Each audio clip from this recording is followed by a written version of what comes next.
Astaghfirullah. Assalamualaikum warahmatullahi wabarakatuh.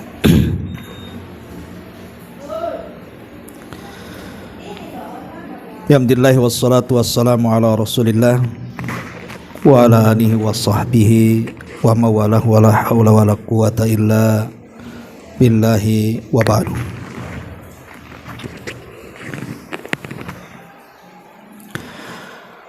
Taib, kita lanjutkan kajian kita. Masih membahas kitab Bahjah Qulubil Abrar. Kita masuk pada poin ke-23 tentang seputar kucing. Kita baca dulu hadisnya baru kita jelaskan. An Abi Qatadah radhiyallahu anhu qala, dari Abi Qatadah radhiyallahu an mengatakan, Rasulullah sallallahu alaihi wasallam fi al-hirrati,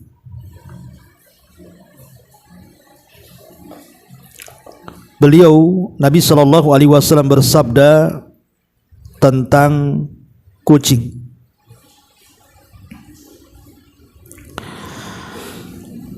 Kemudian Nabi sallallahu alaihi wasallam mengatakan, innaha laysat binajasin, innaha minat tawafina alaikum wat tawafat. Rawahu Malik wa Ahmad wa ahlus sunani al-arba'. Kata Nabi sallallahu alaihi wasallam, sungguh kucing itu tidak najis. Kucing itu termasuk di antara hewan-hewan yang berkeliaran di sekitar kalian. Taib.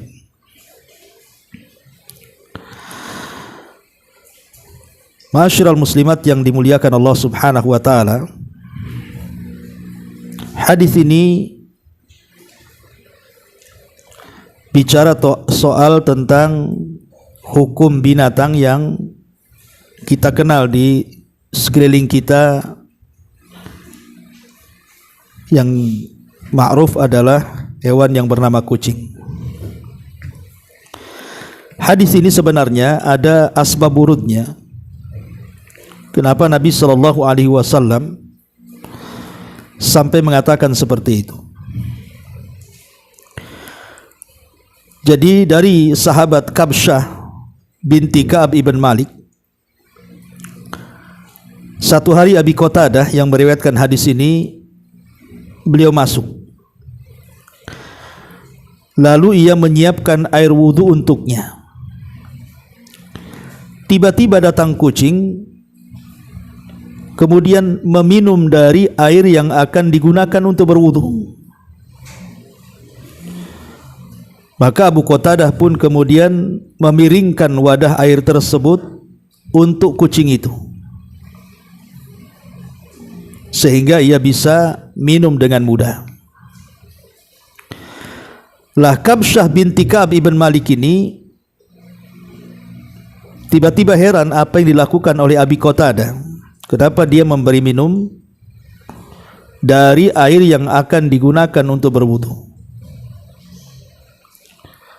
Maka kemudian Abi Qatadah radhiyallahu an mengatakan, apakah kamu heran wahai anak saudaraku? Maka Kabsyah mengatakan ya. Kemudian dia mengatakan, Nabi sallallahu alaihi wasallam bersabda, innaha laysat binajasin, innaha minat tawafina alaikum wat tawafat. Bahwa kucing itu tidak najis. Dia adalah hewan-hewan yang berkeliaran di sekitar kalian.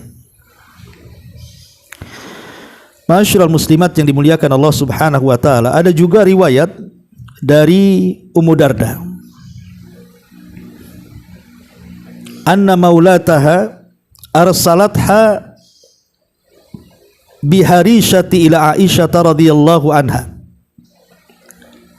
fawajadtuha tusalli fa asharat ilayya an dha'iha faja'at hirrah fa akalat minha falamma ansarafat akalat min haitsu akalatir hirrah faqalat inna Rasulullah sallallahu alaihi wasallam qala innaha laysat binajasin innaha hiya minat tawafina alaikum wa qad ra'aitu Rasulullah sallallahu alaihi wasallam yatawadda bi fadliha. Jadi dari Ummu Daud bahwasannya maulah hamba sahayanya yang dimerdekakan oleh Ummu Daud ini memintanya untuk mengirimkan harisah. Harisah ini semacam makanan yang dibuat dari gandum yang dicampur daging untuk dihadiahkan kepada Aisyah Ummul Mukminin radhiyallahu anha. Lah sesampainya di sana, aku menemukannya sedang sholat. Jadi Aisyah sedang sholat. Kemudian Aisyah berisyarat kepadaku untuk meletakkannya dalam sholat itu. Lah tiba-tiba datang seekor kucing dan memakan sebagian makanannya. Lah ketika Aisyah radhiyallahu anha selesai sholat, ia pun makan dari sebagian makanan yang sudah dimakan kucing. Kemudian Aisyah radhiyallahu anha menjelaskan bahwa Nabi SAW bersabda, sungguh kucing itu tidak najis. Kucing itu termasuk di antara hewan-hewan yang berkeliaran di antara kalian, dan Rasul pernah berwudu dari bekas minumnya kucing. Dari dua riwayat ini, ma'asyiral muslimat yang dimuliakan Allah Subhanahu wa taala, bahwa kucing itu tidak najis. Kucing itu tidak najis. Memang ada kaidah yang mengatakan bahwa setiap yang haram itu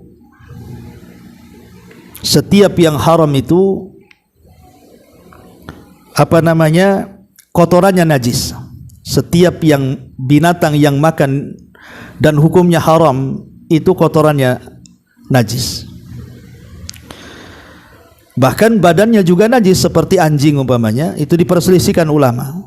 Jumhur mengatakan najis sak badan-badannya.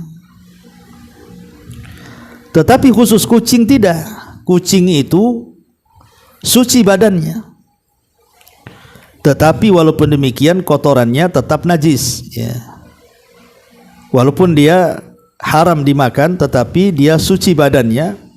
Tapi khusus kotorannya seperti kencingnya atau beraknya itu najis itu. Makanya saya nasihatkan ibu-ibu yang suka dengan kucing, maka harus rajin membuang kotorannya, dan kalau bisa ada tempat khusus untuk beraknya, untuk kencingnya, supaya tidak tercecer kemana-mana, karena yang namanya benda najis tentu akan memadaratkan. Baik, kita akan kembangkan ma'asyiral muslimat yang dimuliakan Allah Subhanahu wa taala soal kucing ini. Ada beberapa masalah yang mungkin kita akan bahas. Yang pertama, soal memelihara kucing. Apakah memelihara kucing itu boleh atau tidak? Yang kedua, jual beli kucing. Apakah jual beli kucing itu diperbolehkan dalam Islam? Kemudian yang ketiga, ada beberapa kepercayaan di masyarakat soal kucing, seperti kucing hitam yang tidak ada warna selain hitam, itu dikatakan syaitan. Bahkan jin terkadang beralih rupa kepada kucing yang hitam, sehingga orang yang bermimpi dan mimpinya kemudian berjumpa dengan kucing hitam, berarti orang itu sedang kerasukan jin.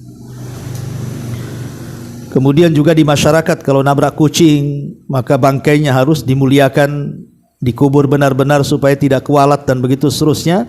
Nanti kita akan bahas seputar tiga soalan ini.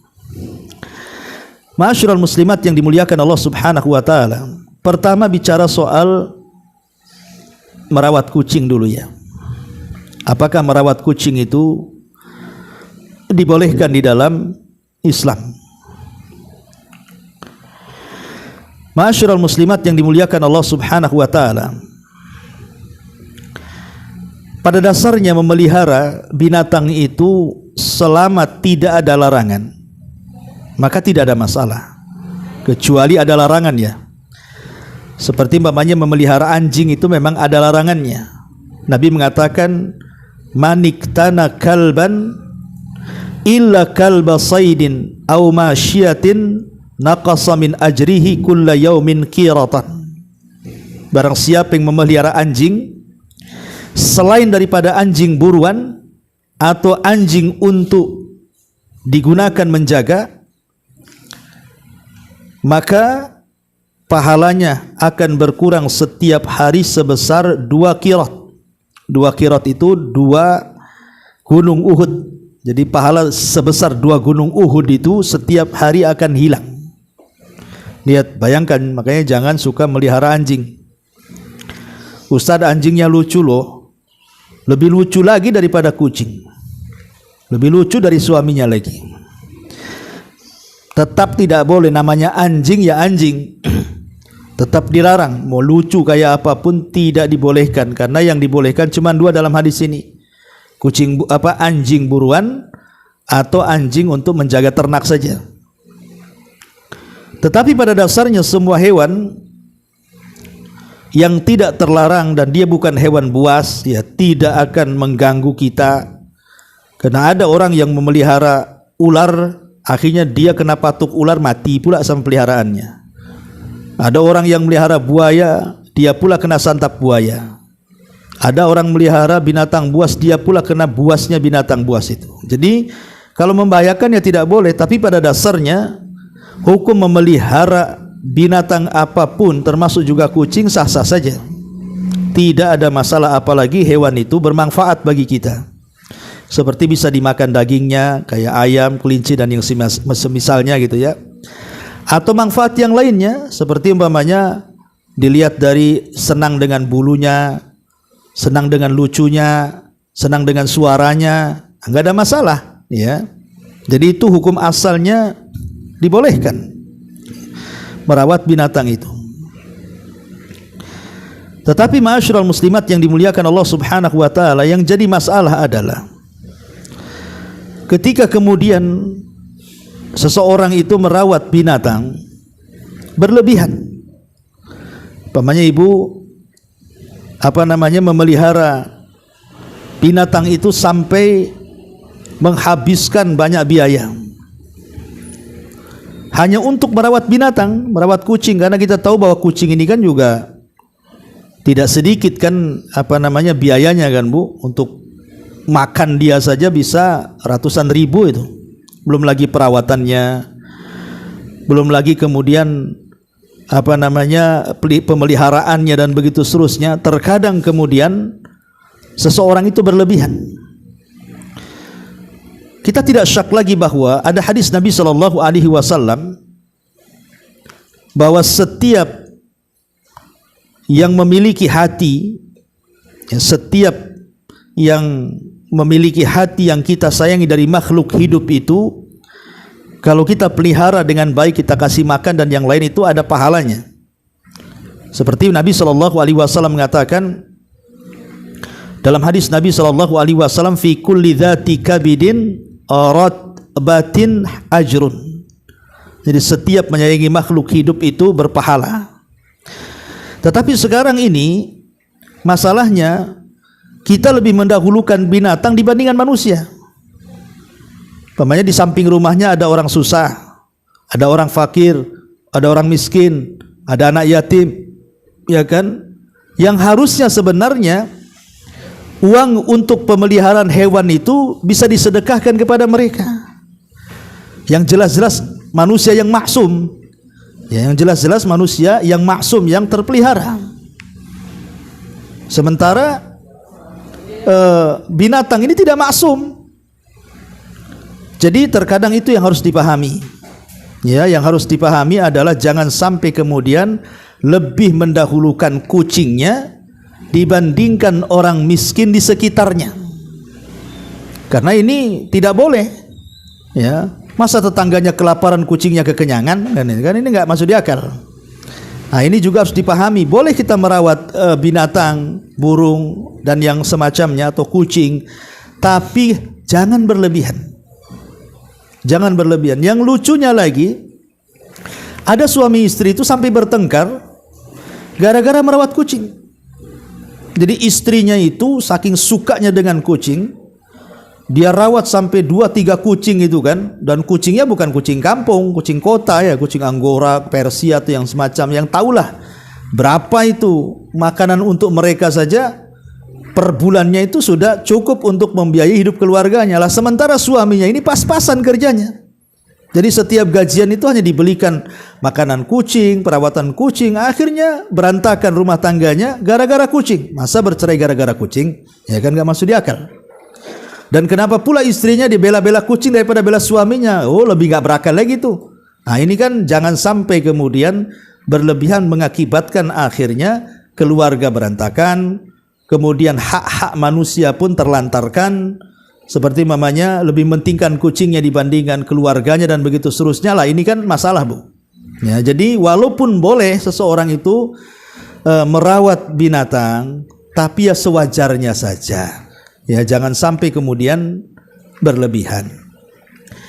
Ma'asyiral muslimat yang dimuliakan Allah Subhanahu wa taala, ini poin yang pertama, ya. Kemudian yang kedua, bicara soal hukum jual beli kucing.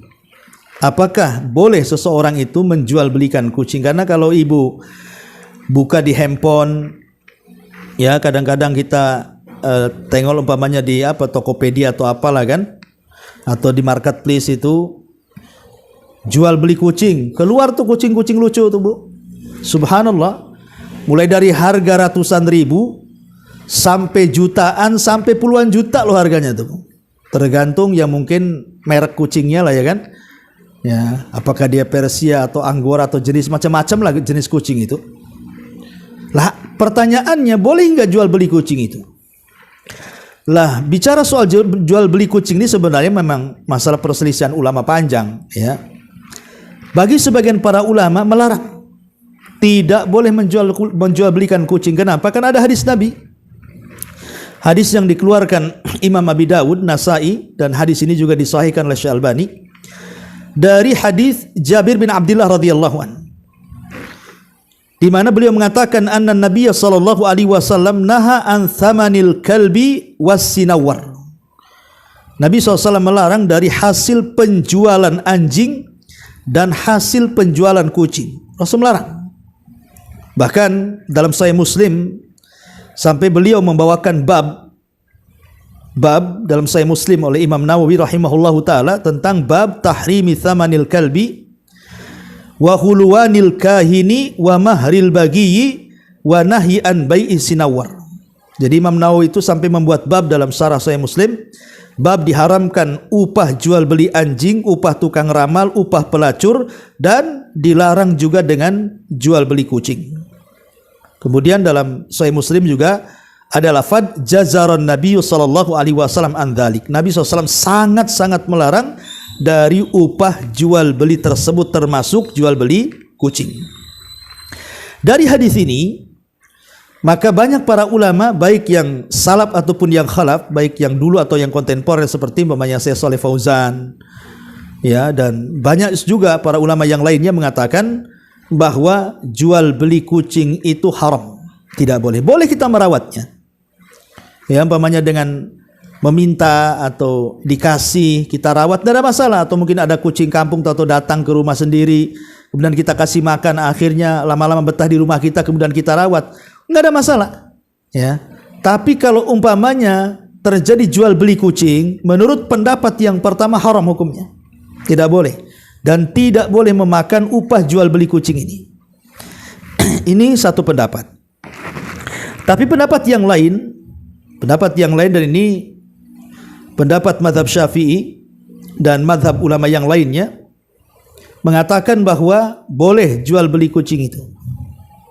Boleh jual beli kucing itu. Kenapa demikian?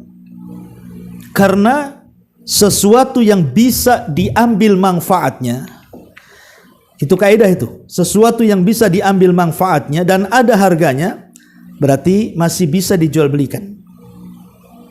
Jadi dalam mazhab Syafi'i, bahkan ada yang mengatakan ini mazhab jumhur, mengatakan sesuatu yang ada manfaat dan harganya itu masih bisa dijual belikan. Dan kucing itu ada manfaatnya dan ma'ruf manfaatnya gitu ya. Seperti mamanya bisa dilihat dari segi warnanya, suka dengan warnanya, kemudian suka dengan bentuknya, kemudian suka dengan lucunya. Kemudian sebagian kucing itu juga terkadang menangkap tikus, ya, menangkap kecoa, menangkap binatang-binatang kaki seribu dan macam-macam lah binatang-binatang yang ada di rumah kita yang terkadang membuat jijik dan membahayakan. Lah kadang-kadang oleh kucing itu ditangkap dan dimakan atau dibunuh kan gitu. Itu kan ada manfaatnya juga tuh. Sehingga dari sinilah maka dalam mazhab Syafi'i dan yang mazhab-mazhab yang lainnya mengatakan boleh jual beli kucing itu karena ada manfaatnya. Kemudian ada juga mereka membantah, lalu bagaimana dengan hadis Nabi SAW tadi? Nabi SAW melarang jual beli kucing. Ada yang mengatakan bahwa tambahan bai'i sinawar, ketika Nabi SAW mengharamkan upah jual beli anjing dan upah jual beli kucing, maksudnya tambahan kucing itu adalah tambahan lemah dalam hadis itu.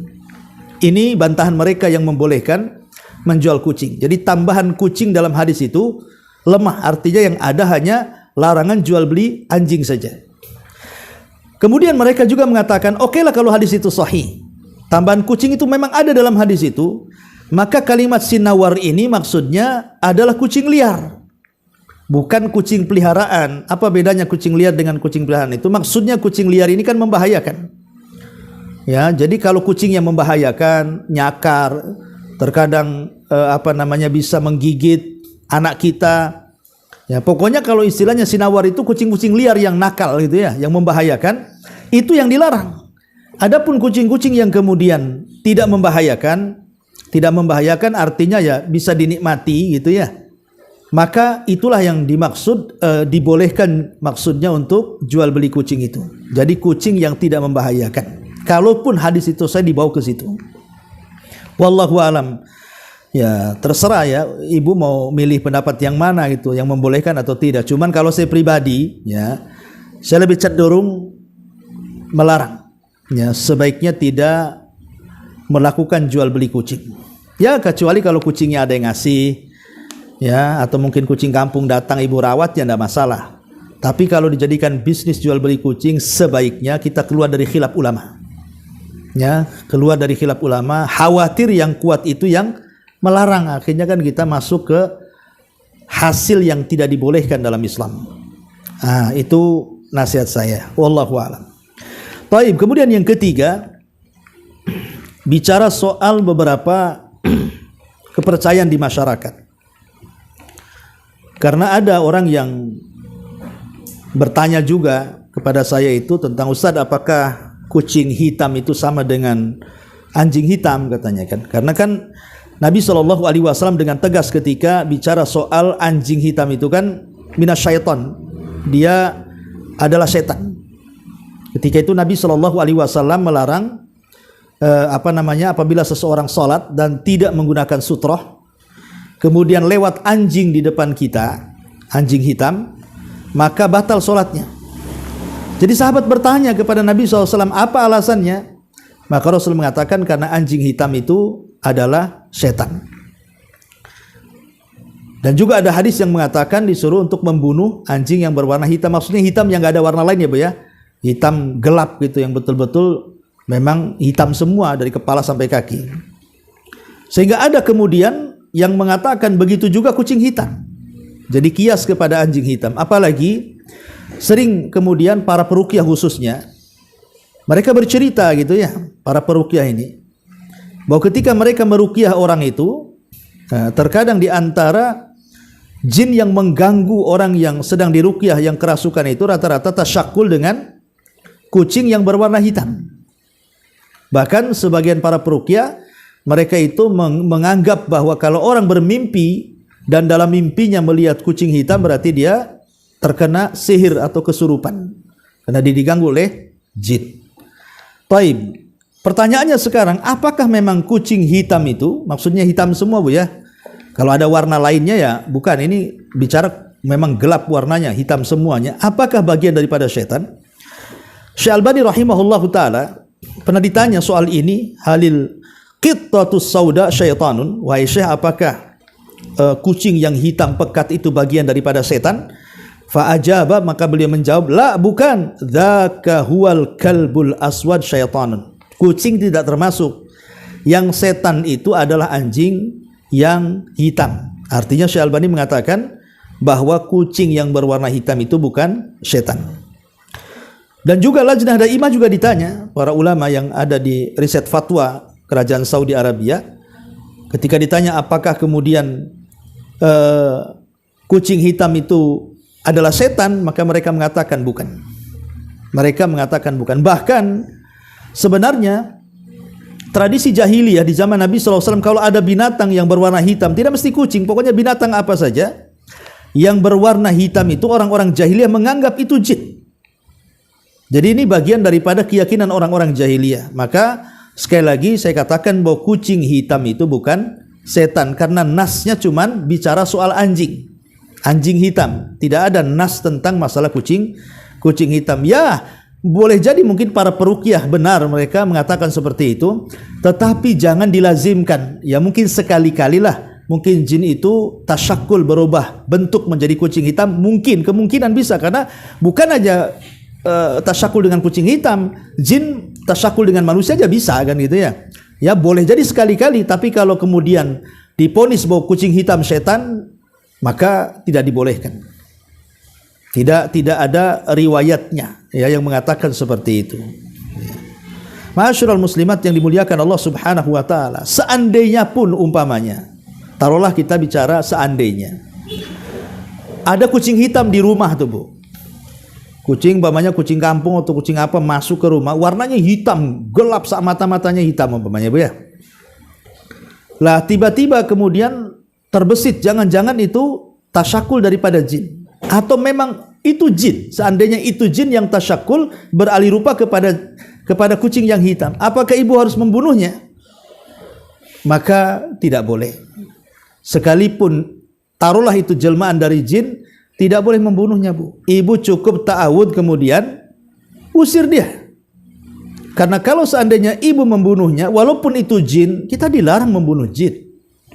Ya, Nabi SAW saja tidak pernah membunuh jin. Pernah Nabi SAW diganggu sholatnya dengan jin, kemudian oleh Rasul dicekik tuh jinnya, kemudian diikat, terus habis itu sama Rasul dilepas lagi kan itu. Apalagi di zaman Nabi SAW ada waktu perang Ahzab itu, ada anak muda karena baru menikah, khawatir dengan istrinya. Kemudian dia pun pulang minta izin sama Nabi untuk melihat istrinya. Kata Rasul, silahkan tapi jangan lepas pedangmu. Namanya kondisi perang kan itu, takut ada musuh.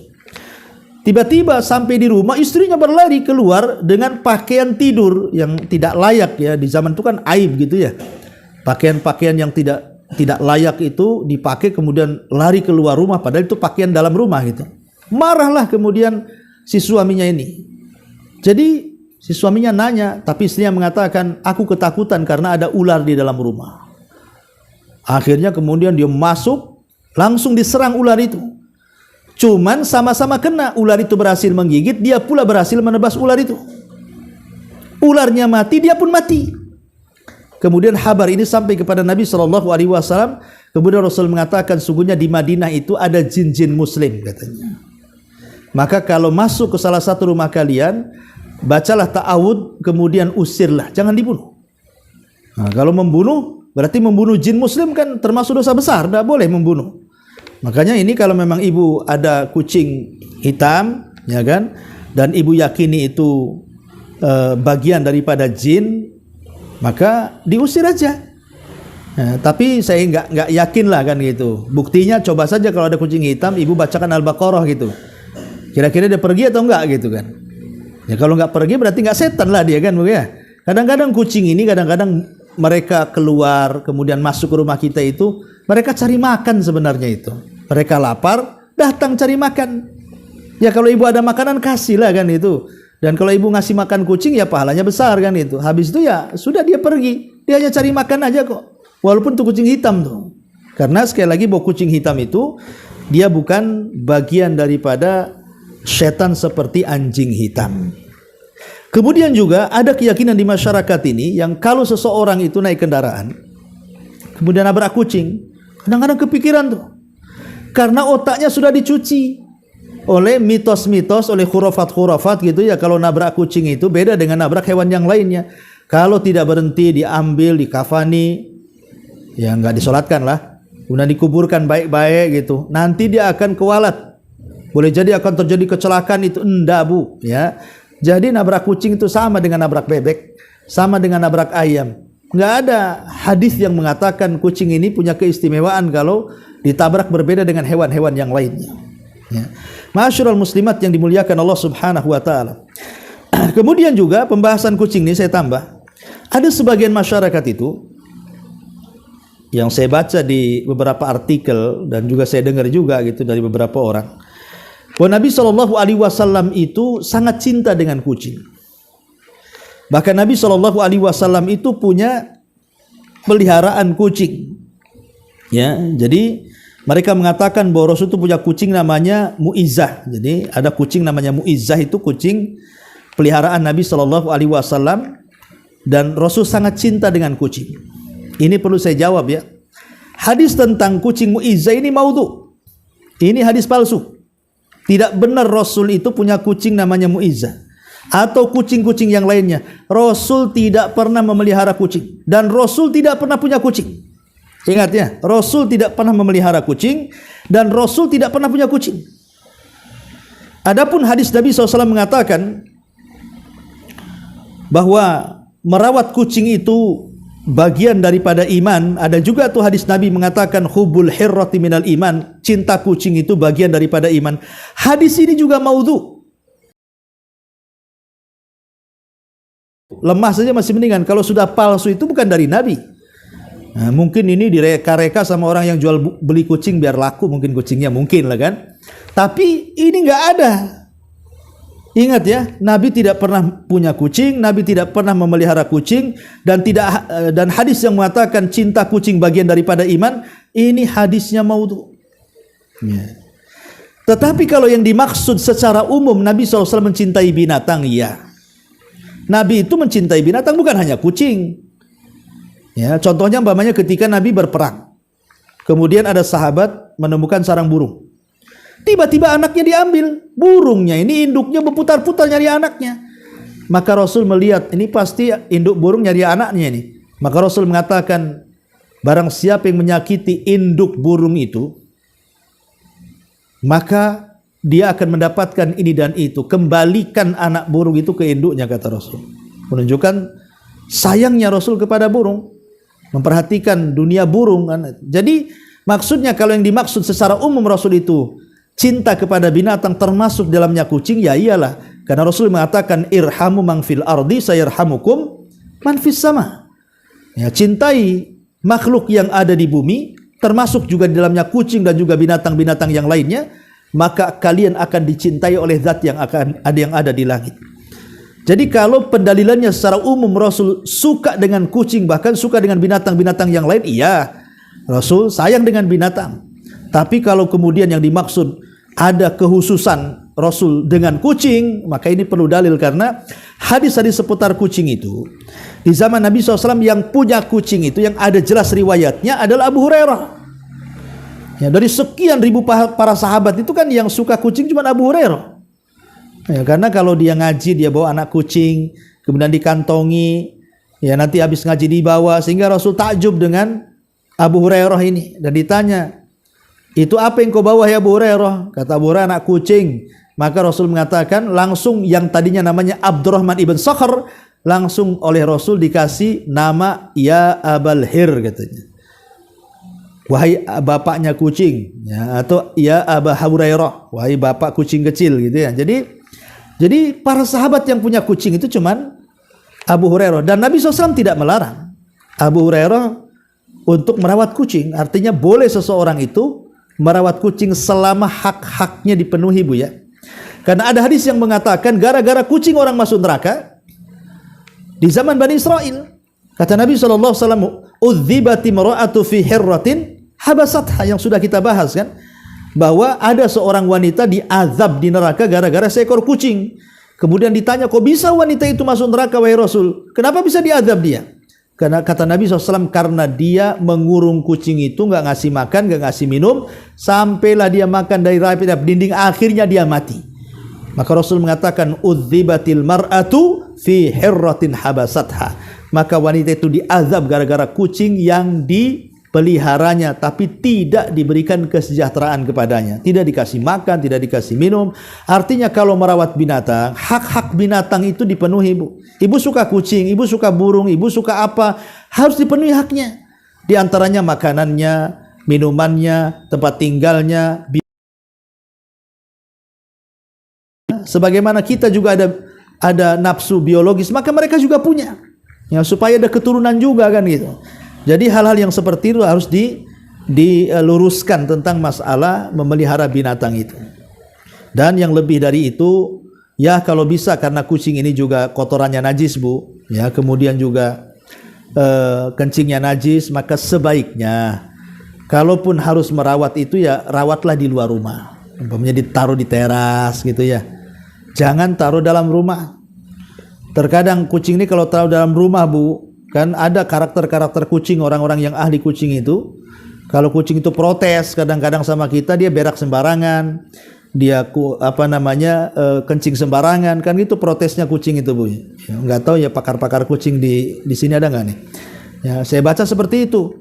Nah, kalau dia sedang protes dengan kita dalam rumah, khawatir dia masuk ke tempat sholat berak pula di sejadah kan jadinya. Atau karena kan sifat kucing itu kalau habis berak, kalau habis kencing itu kan kakinya dia kayak ada menutup-nutupi tempat berak kencingnya kan, padahal nggak ada pasirnya di situ tuh. Nah, dikhawatirkan punya beraknya kena kakinya, kencingnya kena kakinya, lari ke tempat tidur, lari ke tempat sholat, kan akhirnya memadaratkan semuanya, Bu.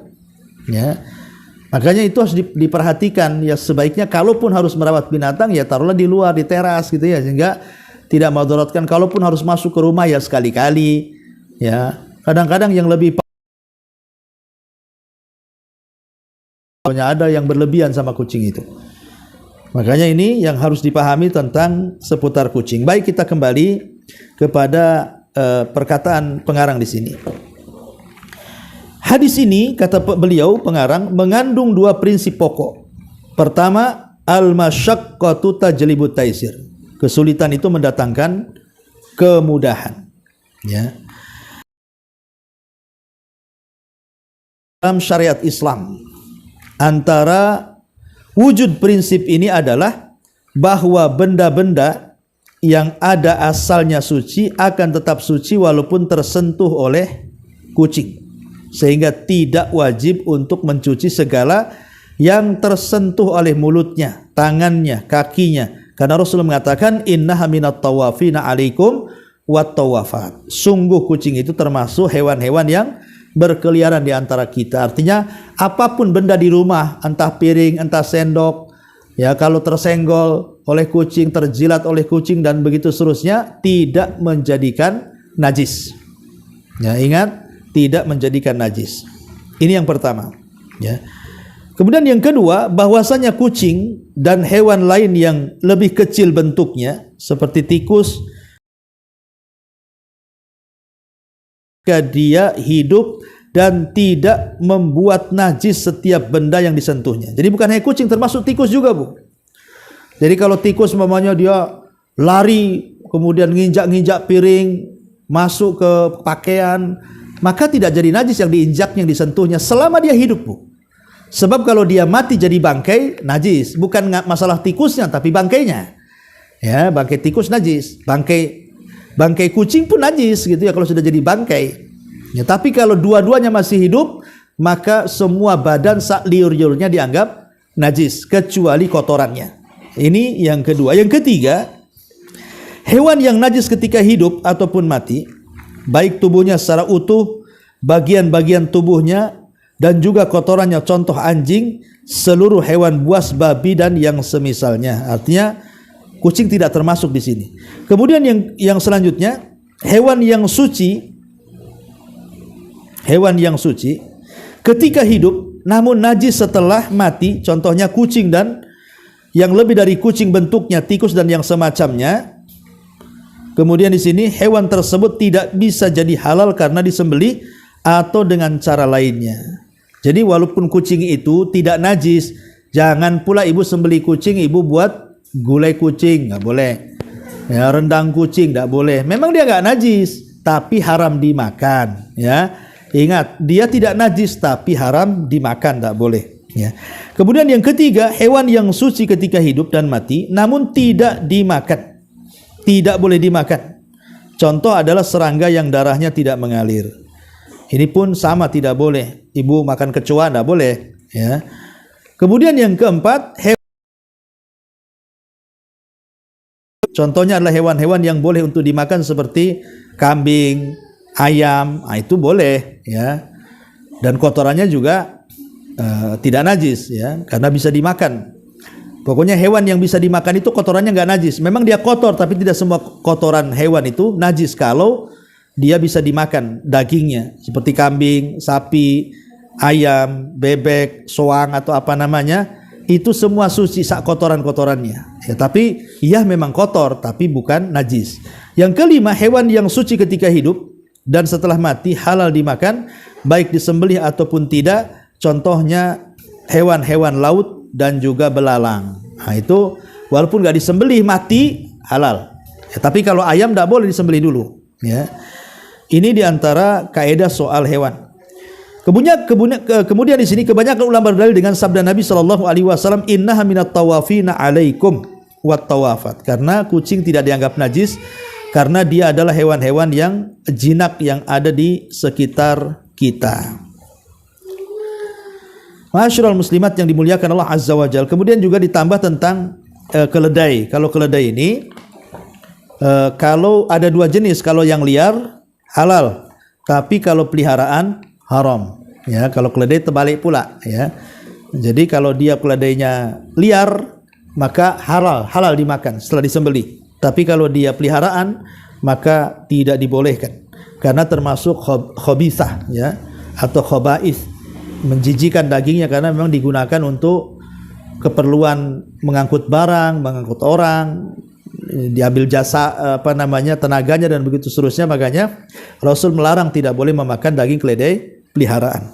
Wallahu alam, ini seputar kucing. Ya. Silakan Bu, kalau ada yang mau bertanya seputar kucing.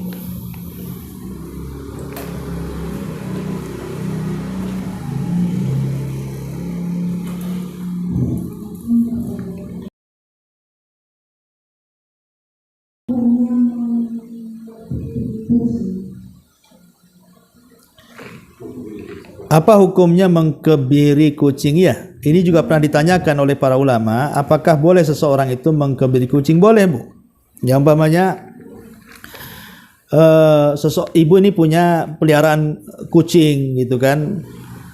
Karena takut dikhawatirkan tidak bisa memberikan hasrat biologisnya, ya. Mungkin dia suka melahirkan kalau yang betina, kalau yang jantan nanti pas waktunya musim kawin dia minggat dari rumah takut hilang dan begitu seterusnya, maka mengkebiri kucing boleh. Ya, ulama membolehkan.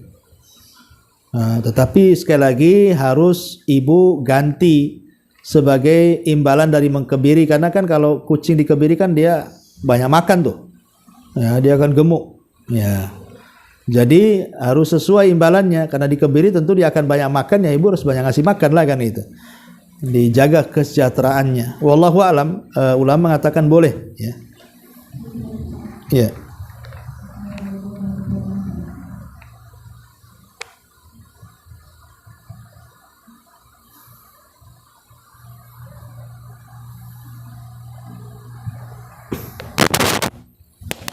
Nggak ada? Oke. Kalau nggak ada, kita tutup dengan doa kafaratul majlis. Subhanakal bihamdika, asyhadu an la ilaha illa anta, astaghfiruka wa atubu ilaik. Allahu ta'ala alam. Assalamualaikum warahmatullahi wabarakatuh.